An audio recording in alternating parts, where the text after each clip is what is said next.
کہ اگر اللہ کے پیغمبر صلی اللہ علیہ وسلم یہ فرما رہے ہیں کہ المحتکر ملعون، ذخیرہ اندوزی کرنے والا، اس لیے مال کو روکنا، یعنی آپ مال روک سکتے ہیں، فیکٹری میں اپنے گودام میں مال روک سکتے ہیں، لیکن اس انداز میں نہیں روک سکتے کہ ملک کے اندر لوگوں کی ہلاکتیں ہو رہی ہیں اور آپ قیمت کو آسمانوں پر چڑھانے کے لیے اس لیے اس مال کو روک رہے ہیں۔ نہیں، اس کو روٹین کے مطابق چلنے دیں۔ جو آپ تھوڑا بہت طلب اور رسد کا توازن جو ہے وہ برقرار رکھنے کے لیے کرتے ہیں، وہ اس درجے میں اس کا جواز موجود ہے، لیکن میں بات کر رہا ہوں کہ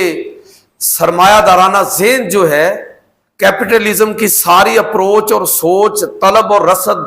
اور اجارہ داری کس طرح قائم کرنی ہے، مارکیٹ پر کس طرح قبضہ کرنا ہے، لوگوں کا استحصال کیسے کرنا ہے، لوگوں کو تعیشات اور چیزیں، میں بات کر رہا ہوں ضروریات کی، تعیشات اس کا الگ میرٹ ہوگا، لیکن ضروریات جو ہیں، جو بندہ ان ضروریات کو جس کے عام لوگ محتاج ہیں، ضرورت مند ہیں، اس کی اس انداز میں ذخیرہ اندوزی کرے کہ لوگوں کے لیے باعث ہلاکت بن جائے وہ شخص، تو وہ سن لے کہ اللہ کے پیغمبر فرما رہے ہیں کہ المحتکر ملعون، ذخیرہ اندوز لعنتی ہے۔ لعنتی کون شخص ہوتا ہے؟ جو اللہ رب العزت کی رحمت سے دور نکل گیا۔ اگر اللہ کے پیغمبر صلی اللہ علیہ وسلم یہ فرما رہے ہیں کہ لوگوں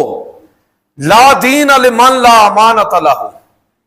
اس آدمی کا کوئی دین نہیں ہے جس کے اندر امانت داری نہیں ہے،